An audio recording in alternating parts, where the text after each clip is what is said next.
Hello everyone, welcome to my YouTube channel. Today we learn about how strong are acids and or base solution. आज हम जानेंगे कि कोई acid कितना strong हो सकता है या कोई बेस कितना स्ट्रांग हो सकता है. We know how acid base indicator can be used to distinguish between an acid and a base. हमने पीछे जाना कि कैसे हम एसिड बेस इंडिकेटर का यूज़ करके, जो एसिड बेस इंडिकेटर में हमने लिटमस सॉल्यूशन लिया था, लिटमस पेपर लिया था, फिनॉल फिथैलिन ली थी, मिथाइल ऑरेंज के बारे में बात की थी, वनीला के बारे में बात की, ऑनियन के बारे में बात की, टर्मरिक के बारे में बात की थी. वो सब के सब एसिड बेस इंडिकेटर हैं. Can use to distinguish between an acid, उनका यूज करके हम आसानी से बता सकते हैं कि कोई सॉल्यूशन एसिडिक है या बेसिक है. We have also learn in the previous section about dilution. हमने डाइल्यूशन के बारे में भी जाना कि डाइल्यूशन है क्या, एडिशन ऑफ या adding of water in acid और बेस. किसी एसिड के अंदर वाटर को ऐड करना या किसी बेस के अंदर वाटर को ऐड करना डाइल्यूशन कहलाता है. जैसे किसी एसिड प्योर एसिड है, प्योर एसिड को हम कंसनट्रेटेड एसिड बोलते हैं.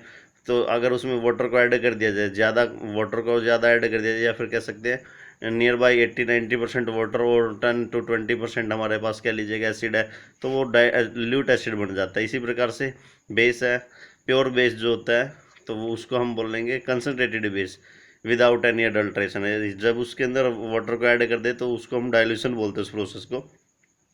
And a decrease in concentration of H plus R OH minus ion in solution. जब हम किसी एसिड को डाइल्यूट करते हैं तो उसमें H प्लस आयन की कंसंट्रेशन कम हो जाती है, या फिर हम किसी बेस को डाइल्यूट करते हैं तो OH माइनस आयन की कंसंट्रेशन कम हो जाती है. Can we quantitatively find the amount of these ions present in solution. क्या हम इनकी संख्या बता सकते हैं कि किसी सॉल्यूशन के अंदर कितने आयन प्रेजेंट है. कैन वी जज हाउ स्ट्रॉन्ग है गिवन एसिड और बेस इज. क्या हम बता सकते हैं, अंदाज़ा लगा सकते हैं कि कोई एसिड कितना स्ट्रॉन्ग होगा या कोई बेस कितना स्ट्रॉन्ग होगा. We can do this by making use of universal indicator. हम इसको कर सकते हैं बाय यूजिंग यूनिवर्सल इंडिकेटर, यानी कि सार्वत्रिक सूचक जिसको बोलते हैं, यूनिवर्सल इंडिकेटर का हम यूज़ करके बता सकते हैं. जो कि क्या होता है, which is a mixture of several indicator. Universal indicator जो बना होता है बहुत से इंडिकेटरों से मिलकर के बना होता है. The universal indicator show different colour of at different concentration of hydrogen ion in solution. अलग अलग कंसंट्रेशन में हाइड्रोजन की कम कंसंट्रेशन है तो अलग रंग होगा, ज़्यादा कंसंट्रेशन है और कोई दूसरा रंग होगा. यानी कि अलग अलग कंसंट्रेशन पर वो अलग अलग रंग को दिखाता है जो यूनिवर्सल इंडिकेटर है. A scale for measuring hydrogen ion concentration in a solution called pH scale have been developed. एक स्केल बनाया गया है, एक पैमाना लिया गया है हाइड्रोजन आयन की कंसंट्रेशन यानी कि हाइड्रोजन आयन की सांद्रता जानने के लिए, सॉल्यूशन में मापने के लिए, जिसका हम पीएच स्केल के नाम से जानते हैं. पीएच की फुल फॉर्म जो है वो पोटेंज ऑफ हाइड्रोजन है. पी फॉर पोटेंज जो कि एक जर्मन वर्ड है मीनिंग पावर, जिसका मतलब है पावर, और H for hydrogen. On the pH scale we can measure pH generally from 0 to 14. pH scale में 0 से 14 तक की काउंटिंग होती है, या फिर 0 से 14 तक का pH स्केल होता है. 14 तक 0 जो होती है वो वेरी एसिडिक pH को शो करता है, और 14 जो होगा वो वेरी अल्कलाइन या फिर वेरी बेसिक, बहुत ज़्यादा बेसिक pH को शो करता है. pH should be thought of simply as a number which indicate the acidic or basic nature of a solution. Higher the hydronium ion concentration lower the pH value.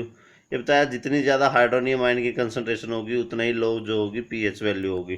The pH of neutral solution. Neutral solution की जो pH होती है जो ना acidic हो ना basic हो, ए solution neither acidic nor basic is called neutral solution whose pH value is 7. उसकी पीएच वैल्यू 7 होती है. लेस देन 7 जिसकी पीएच वैल्यू होगी उसको हम एसिडिक सॉल्यूशन बोलेंगे, और ग्रेटर देन 7 जिसकी वैल्यू होगी उसको हम बेसिक सॉल्यूशन बोलेंगे. यानी कि जिसकी पीएच 0 to 7 होगी, 0 से greater than 0 and less than 7, 7 से कम होगी और 0 से ज़्यादा होगी, वो उसको हम एसिडिक सॉल्यूशन बोलेंगे. और 7 से ज़्यादा यानी कि ग्रेटर देन 7, और 14 यानी कि 14 से कम जिसकी पीएच होगी उसको हम बेसिक सॉल्यूशन बोलेंगे. ये एक स्केल दिखाया गया है, 7 पे न्यूट्रल रिप्रेजेंट कर रहा है, 7 से अबव जो है 7 to 14 की तरफ ये बेसिक नेचर इंक्रीजिंग दिखा रहा है कि बेस जो है ना वो अपनी पोटेंसी को बढ़ा रहा है, अपनी पोटेंस को बढ़ा रहा है, और 7 से जितना कम है वो उतना ही एसिडिक होगा. सपोज कीजिएगा आपके पास दो एसिड है, एक की पीएच 3 है और एक की पीएच 5 है, तो जो 3 वाला है वो स्ट्रॉन्ग एसिड होगा एज कम्पेयर टू 5। क्यों? क्योंकि वो लेफ्ट साइड में जैसे जैसे जा रहा है, 0 की तरफ जैसे जैसे बढ़ेगा, जितना 7 से ज़्यादा कम होगा उतना ही वो एसिडिक होगा। बेस के केस में अपोजिट है कि 7 से जितना अबव होगा उतना ही बेसिक होगा वो सॉल्यूशन। ये आपके पास एक टेबल है, इसको हम यूनिवर्सल पेपर का यूज़ करके इस टेबल को फिलअप कर सकते हैं।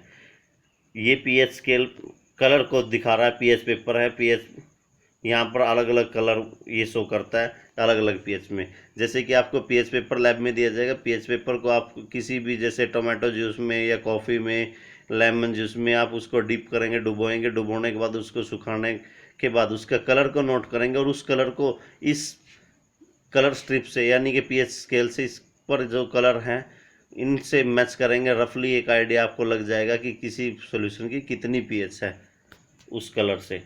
The strength of acid and base depends on the number of hydrogen ions and OH minus ion यानी कि हाइड्रोनियम आयन प्रोड्यूस रिस्पेक्टिवली। यानी कि किसी एसिड की बेस या बेस की स्ट्रेंथ का हम अंदाज़ा लगा सकते हैं। एसिड का हमें पता चलता है H+ आयन से, बेस का हमें पता चलता है OH माइनस आयन कितने प्रोड्यूस हो रहे हैं। If we take hydrochloric acid, अगर हम हाइड्रोक्लोरिक एसिड लें और दूसरा एसिटिक एसिड लें ऑफ द सेम कंसनट्रेशन और उनकी कंसनट्रेशन सेम हो यानी कि वाटर दोनों में ऐड किया हो तो बराबर किया हो, नहीं तो ना किया हो, से 1 मोलर मान लीजिएगा, 1 मोलर सॉल्यूशन आपके पास है, these produce different amount of hydrogen. तब ये अलग अलग अमाउंट में हाइड्रोजन आयन को H+ आयन को प्रोड्यूस करेंगे। हाइड्रोक्लोरिक एसिड जो है वो एक स्ट्रॉन्ग एसिड है, वो ज़्यादा H+ आयन देगा, जबकि एसिटिक एसिड एक वीक एसिड है, वो कम H+ आयन आपको देगा। ये दिया है acid that gives rise to more H+ ion. कोई भी एसिड जो हमें ज़्यादा H+ आयन प्रदान करें are said to be strong acid, उसको हम स्ट्रॉन्ग एसिड बोलेंगे। And acid that gives less H+ ions are said to be weak acid. और एसिड जो हमें कम H+ आयन देता है उसको हम वीक एसिड बोल देते हैं। Can you now say what weak and strong bases are? क्या आप स्ट्रॉन्ग बेस और वीक बेस के बारे में बता सकते हैं? Why not? स्ट्रॉन्ग बेस वो होगा जो number of OH minus ion ज़्यादा देगा। बेस हमें OH माइनस आयन देते हैं, तो जो जितने ज़्यादा OH माइनस आयन देगा वो स्ट्रॉन्ग बेस होगा। और अगर कोई बेस OH माइनस आयन कम दे हमें तो इसका मतलब वो वीक बेस होगा। ध्यान दें, OH माइनस आयन हमें बेस देते हैं, तो जितना ज़्यादा OH माइनस आयन देगा वो स्ट्रॉन्ग बेस होगा, और कम OH माइनस आयन देगा तो वो वीक बेस होगा। 7 से जितना अबव चलेंगे, जैसे 8 वो मोर बेसिक, 9 और ज़्यादा बेसिक, 10 और भी ज़्यादा बेसिक, 11, 12, 13 एंड 14 और मोस्ट बेसिक। जिसकी पीएच 14 होगी वो सबसे ज़्यादा बेसिक होगा। एसिड के केस में 7 से कम कह लीजिएगा, 6 है अगर किसी की पीएच तो वो एसिडिक होगा। अगर 6 से भी कम 5 है तो वो मोर एसिडिक होगा। 4 है तो और भी ज़्यादा मोर एसिडिक, 3 मोर एसिडिक, सबसे ज़्यादा एसिडिक जो होगा मोस्ट एसिडिक वो 0 pH वाला होगा। वीडियो अच्छी लगे तो वीडियो को लाइक शेयर सब्सक्राइब करना ना भूलें। ज़्यादा से ज़्यादा वीडियो को शेयर करें। कमेंट बॉक्स में जा कर के आप कमेंट करके कोई क्वेरी है तो वो पूछ सकते हैं। थैंक्स।